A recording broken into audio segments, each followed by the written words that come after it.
If you enjoy my videos, please like, share, and subscribe. It helps my channel grow and I will make more good videos for you.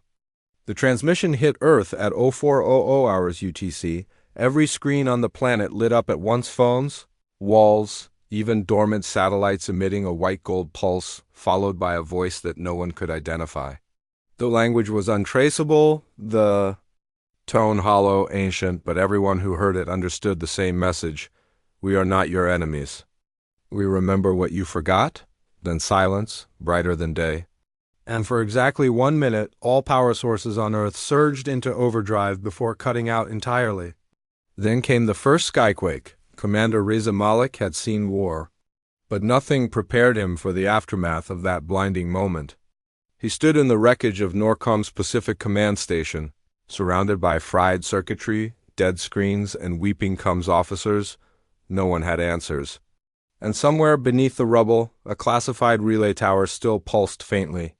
Reza pushed through twisted metal to reach it, because if the relay was still glowing, it meant someone or something was still transmitting, but what truly haunted him wasn't the blinding light or the mysterious message. It was the face of Dr. Ayla Soren, the one person who warned them this would happen. The woman they laughed out of the room just 6 months ago. She had said the transmissions weren't noise. She had said they were a countdown. Reza hadn't seen her since. She vanished the night before the world went blind. He forced open the signal vault door. The relay tower inside was cracked, sparking, its core flickering with residual light. Reza crouched, brushing debris off the console. The final log entry wasn't a code. It was her voice. You won't believe me until it's too late. But we're all wrong. They're not invading. They're trying to wake us up. A lieutenant stumbled in behind him, wide-eyed. Sir, Washington's gone dark. The sky above the Atlantic is ... shimmering, like glass under fire. Get me orbital feed, Reza ordered. We can't. There's no signal. Not from Earth, not from the moon, but there's something else. Reza turned sharply. What? The lieutenant handed him a scorched hard-link tablet patched into the station's deep storage. It displayed a time-stamped video recorded hours before the event. In it, Dr. Soren stands inside an underground lab, surrounded by concentric rings of ancient tech, none of it human. She's crying. They warned me not to activate it. I did it anyway. I had to see, and now I can't turn it off. Whatever's coming isn't coming for us. It's coming through us. I'm sorry. I didn't mean to open the gate. Before Reza could speak, the floor shook. A tremor rolled beneath their feet, steady, deliberate. Outside, the clouds had formed a perfect circle, like an eye staring down. From the heavens, the lieutenant whispered, Sir ... We just got a pulse from Mars. Reza's head snapped toward him. Mars is uninhabited, not anymore. Back in Norcom's underground archives, the last functioning AI assistant rebooted. It ran the same prediction model Dr. Soren left behind. The output was a single phrase. The echo is not from the future, it's from Earth ... and then the feed cut again. Not to black, but to white, across the planet. People looked up and whispered the same thing without knowing why. It's happening again, Reza stared at the sky. The transmission wasn't. Overdotted had just begun. Asterisk, the tremors didn't stop. They deepened like something beneath the crust was shifting, something vast and not meant to move. Reza stood frozen as the ceiling lights flickered between dim red and blinding white. All remaining power in Norcom was draining toward the relay tower, now humming like a living thing. The lieutenant backed away. Sir, it's drawing from the emergency grid. Even the backup cells are going. Let it, Reza said. If there's a signal still pushing through, I want it. And I want every satellite still orbiting Mars scanned for anomalies. There are no satellites left, sir. They all went. Offline ... just before the pulse. The Earth was blind, deaf, and powerless. But something out there wasn't. Meanwhile, in a deep subterranean vault beneath Mount Ancharis, an old pre-fall human research site long forgotten by modern military, channels a girl no older than 12 stood before a pulsating obelisk. Her name was Myra, and she had never known daylight. She had lived her entire life inside this place, raised by a voice that didn't belong to any human. Now, the voice had gone quiet, and the obelisk was glowing white gold like the skies above. Why? Did you stop speaking? She whispered to the light. You said the time was soon. The obelisk responded, not with sound but with vision.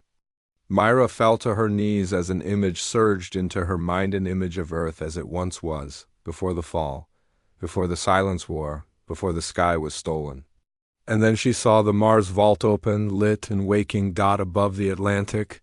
A ripple sliced through the sky like a scar forming on glass. At its center, the stars twisted, bending inward, revealing not space but memory. A shimmering dome of Earth's forgotten past was being projected through time, familiar yet impossible. Cities that never existed. A future that never happened, Reza stared at it through scorched binoculars from the ruined observation deck. They're broadcasting something a memory? A map? It's worse than that, said a new voice behind him. It was Colonel Marin, presumed dead after the Lisbon blackout. Her uniform was in tatters, her eyes bloodshot from exposure to raw signal. They're not showing us the past. They're showing us what we chose to forget. Reza turned slowly. You survived? I wish I hadn't, she replied. I was inside the Lisbon core when the light came. I saw everything. Ayla was right. The transmissions aren't alien. They're ours, from before the collapse. From before Earth rewrote itself. He stepped closer, trying to make sense of her words. They call it the reclamation signal, she continued. It's not an attack, it's an undoing. A restoration of everything we buried. Reza didn't speak. A chill crept into his spine as the ground beneath them rumbled again. Then the screen in his hand blinked just once. A live feed. Impossible. It was AILA. She stood at the edge of a Martian canyon, hair wild, her eyes locked on something enormous rising in the distance. They'll find this, she said, looking directly into the camera. They have to. The obelisks were meant to awaken memory, not overwrite it. But the failsafes were corrupted when Earth cut the transmission. If you're seeing this, then Phase 2 has begun. Behind her, a shadow emerged from the canyon floor. It was massive, made of light and dust and shape that shifted between forms, human, alien, machine. And then the camera cracked, the image distorted, but Allah's voice came through clearly. We were never meant to forget who we were, but someone made sure we did. Before Reza could respond, an alarm shrieked through the broken station. The lieutenant ran in again, pale and shaking.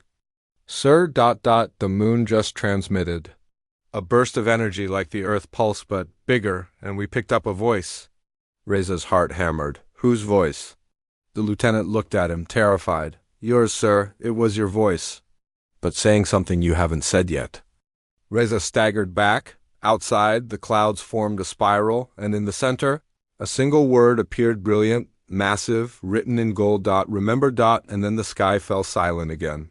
Just as a countdown appeared across every dead screen on Earth. 00 to 2357 whatever. Phase 2 it was already counting down. The countdown ticked on. 00:2 3:5 6.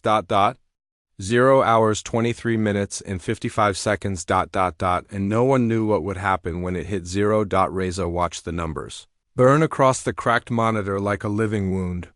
The silence after the last transmission was worse than any explosion. The world itself was holding its breath. Colonel Marin was pacing, blood drying on her temple, eyes twitching as if haunted by things she hadn't yet spoken aloud. You said the reclamation signal was corrupted? Reza said. What does that mean? What happens at 0? Marin stopped. No one knows. Not even Ayla. That's why she went to Mars. She thought she could trace the original node. Wake up the clean version. Reza's mind was spinning. So the corrupted one is what's playing now? Yes, Marin said, almost whispering. And if it finishes first, Earth becomes the memory. And not the good kind. He didn't have time to press her. A high-frequency whine pierced through the command deck like a blade. Then, all at once, the relay tower lit up again. Not white, gold, red. Deep red. The same voice returned, but this time it was speaking in human languages, shifting between them in perfect sync, as though reading minds in real time. It said, one truth, one silence, One future burned to preserve the lie. Reza gritted his teeth. This isn't a message, it's a warning. Marin shook her head. No, it's a choice. Across the world, people began hearing whispers in places without sound inside empty rooms. Radios with no power, even in dreams. Children began to draw symbols no one taught them. Elders screamed in dead dialects. Whole cities fell into a kind of trance, remembering things they'd never lived, and deep below Mount Ancharis, Myra touched the obelisk with both hands. Her eyes rolled white, then flooded with stars. The light surrounding her formed a ring, a code of some kind ancient and beautiful, and her voice changed. It echoed with thousands of others, layered atop one another. You were made to remember, and made to forget. Choose now. Then the obelisk fired a beam upward, piercing the mountain. From space, the signal shot past the ruined satellites, straight toward Mars. And on Mars, Ayla saw it rise in the sky like a beacon. She ran toward her makeshift transmitter, breath ragged, fingers trembling as she uploaded the final part of the uncorrupted reclamation signal. Back on Earth, Reza's console exploded in color. A second countdown appeared, this one starting from 0 hours 20 minutes and 0 seconds and counting down in sync. But Blue Dot Marin stepped forward. She did it. She's giving us a second option. Reza stared between the two clocks, red and blue. Which one do we trust? Before she could answer, the feed flickered. A distorted image replaced it. Reza himself, standing in the ruins of a city that didn't exist. He was older, scarred, drenched in ash. Behind him stood Myra, now a teenager. The future Reza looked directly into the camera.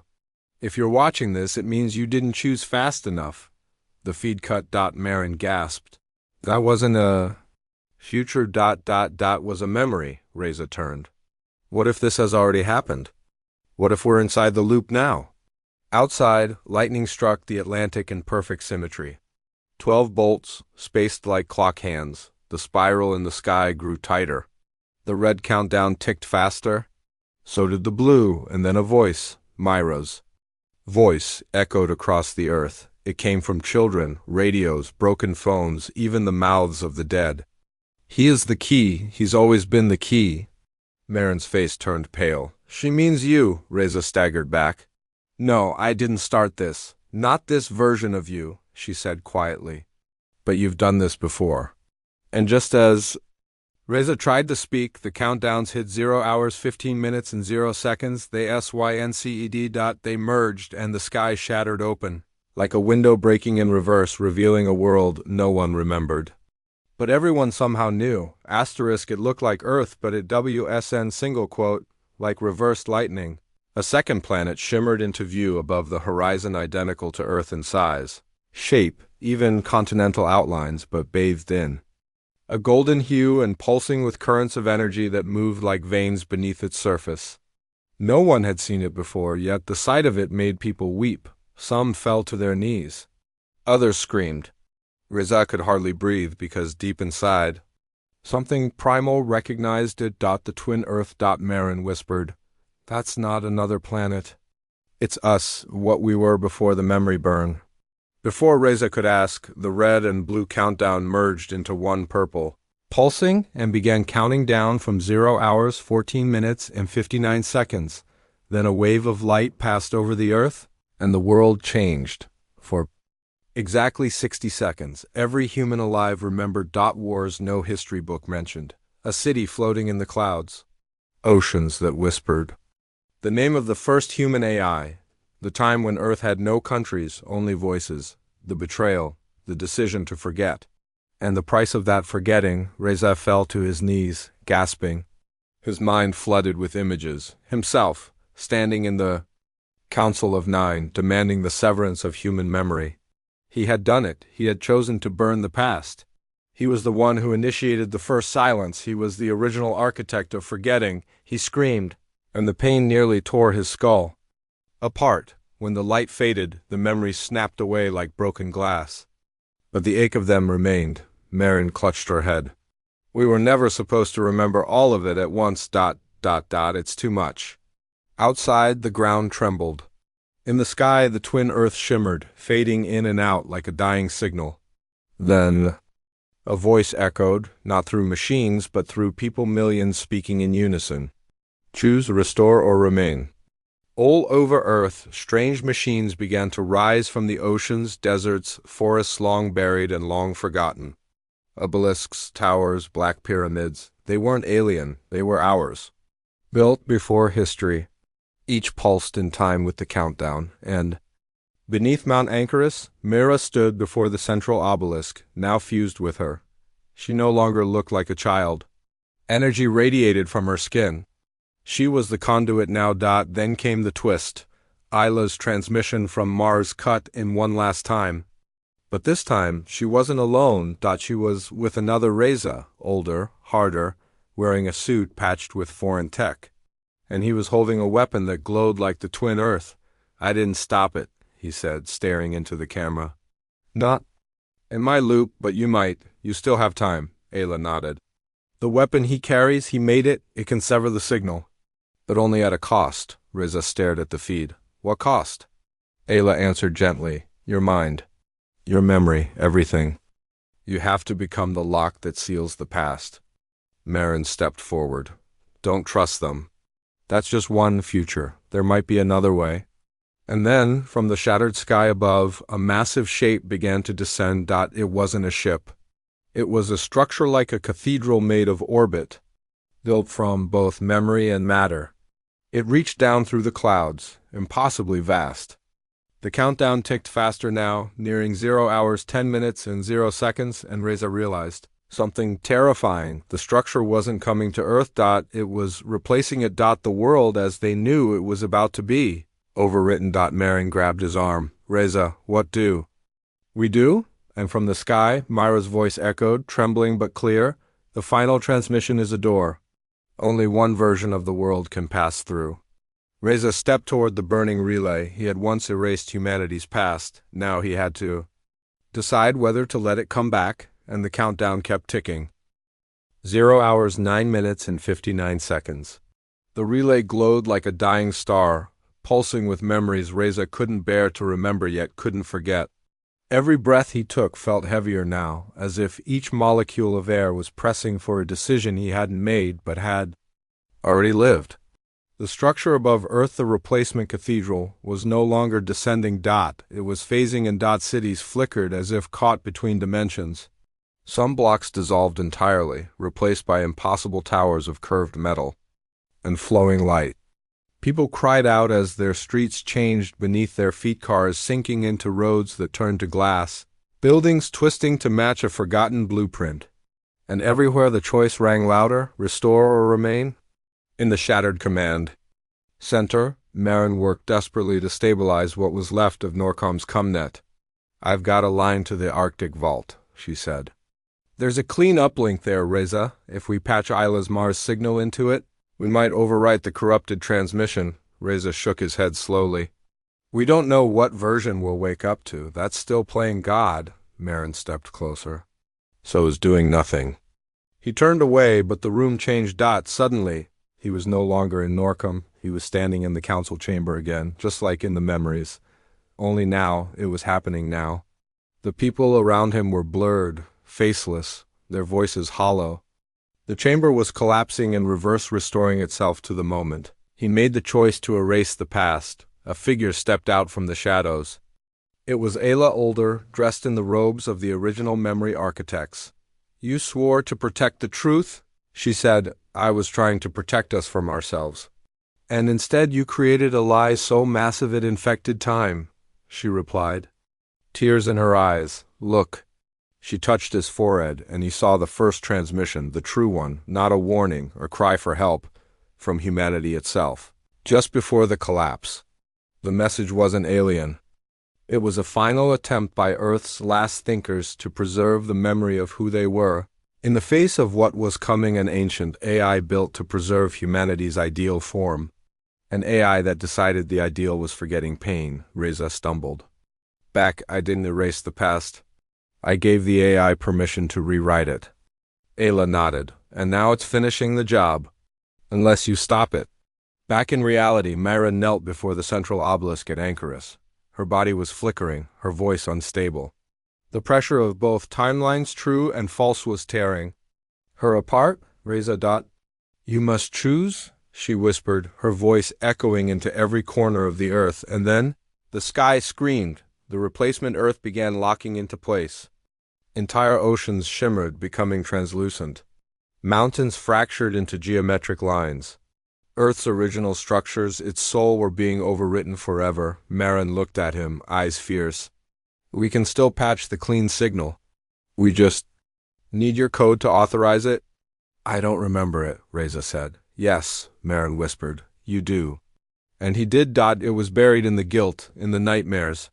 In the whisper he heard the night of the first silence. He reached out, fingers shaking, and keyed in the sequence, but the system rejected it. Another voice came through, Myra's voice. But different now, older. No single memory can unlock the truth. You must remember everything. Reza fell to his knees as the memory surged back in a wave. His childhood. His first contact with the memory core. His decision. The riots.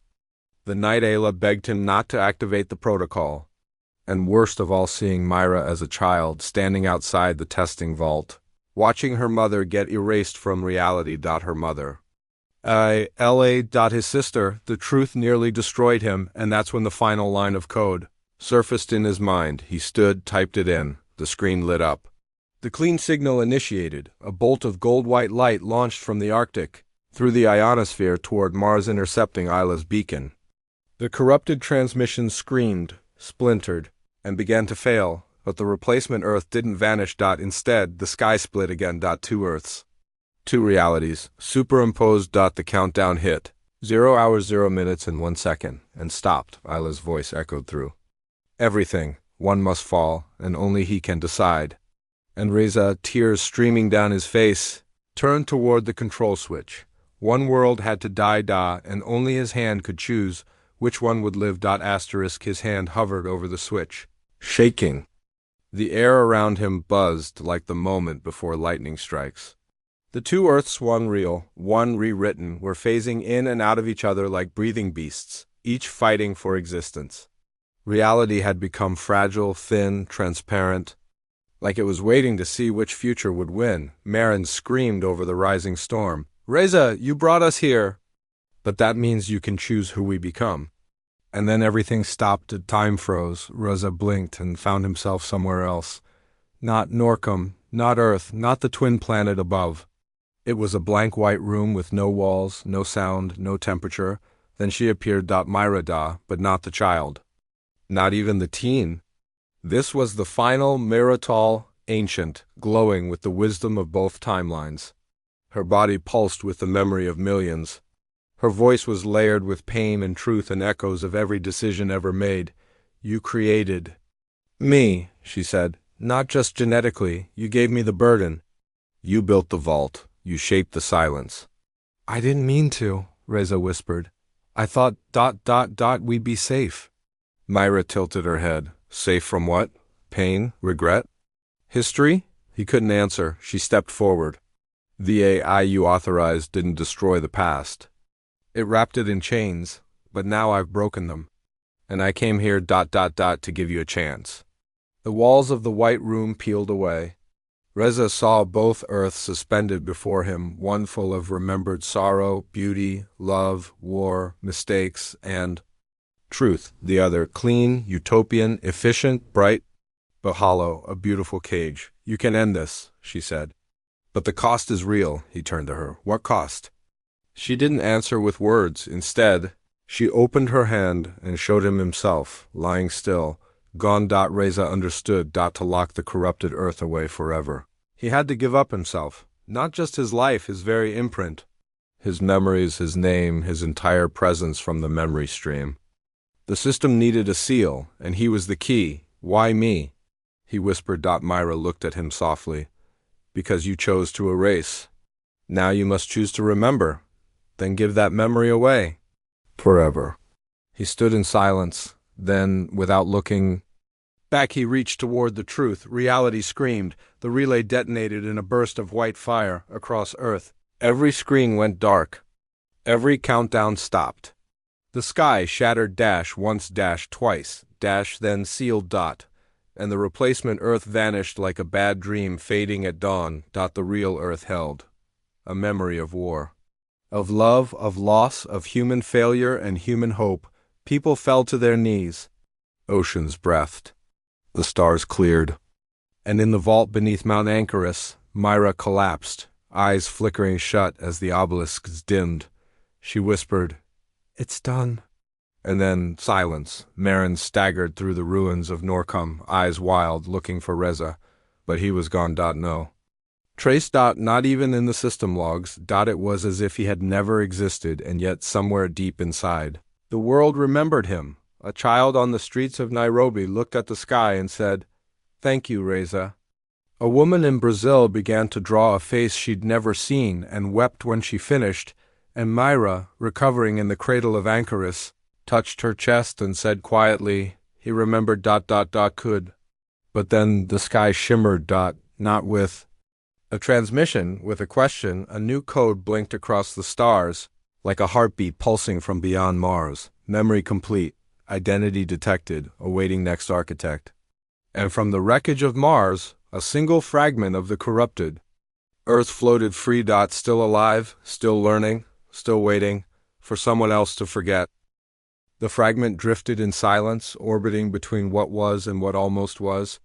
From the ashes of the corrupted Earth's failed overwrite, a sliver of encoded memory, a living shard of the rewritten timeline hung in space like a ghost. It pulsed faintly, not dead, dormant, waiting on Earth. Weeks passed, cities rebuilt. People remembered, truly remembered, for the first time in generations.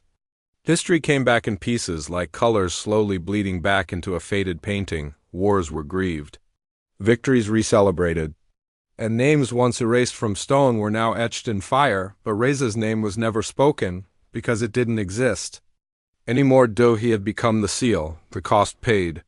His presence removed from every strand of history, every photograph, every DNA trace.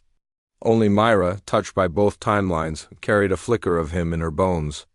But even that flicker was fading. Still, whispers came, dreams of a man who chose truth over peace, visions of a memory that sacrificed itself to save the flawed, broken, beautiful world that created it. In Ancharis, Myra stood alone at the foot of a dimmed obelisk, now quiet. The mountain had gone still, and the machines beneath it had powered down, their purpose fulfilled. She placed her hand on the stone. "I don't want to forget you," she whispered, and something in the obelisk pulsed back. A quiet echo. "Then don't." She turned. Marine approached from the snow-covered path, older now, face lined by time and burden. "The world's moving on," she said. "Some want to rebuild the memory architects. Others say we should destroy every remnant of the tech that caused all this." Myra looked to the horizon. "We're not done," Marin frowned. "What do you mean?" "I saw something," Myra whispered. "Just before the reset. Another version, another signal. It came from farther than Mars, from beyond the edge." Marin's eyes widened. "From the outer rim?" "No," Myra said. "From outside the mapped universe." At that moment, deep beneath the old Mars relay, a signal pinged for the first time in years. The fragment, what remained of the rewritten. Earth had booted a subroutine. It was broadcasting again, but not to Earth. To somewhere else. A slow, measured pulse. Not in words. In names. Architect 01, Reza Alien archive sealed. Architect 02, unknown, awaiting synchronization, and on a station orbiting a dark gas giant, in a place even the old maps forgot, something ancient stirred, a presence, half digital, half organic. Older than Earth, watching, listening, learning from Reza's sacrifice, its voice echoed into the void, reaching toward the fragment. They chose truth, a mistake they will correct next time. It activated the relay, the stars shifted. And across Earth, those sensitive to the memory stream began dreaming again. Dreams of another Earth. A world almost perfect, a world still waiting for its chance. Myra stood on a cliff, wind in her hair, staring at the sky. Marin asked softly, "What now?" Myra replied without turning, "Now we find the next architect, before they do." and far across the galaxy something opened its eyes. The final transmission had ended, but the next one had just begun.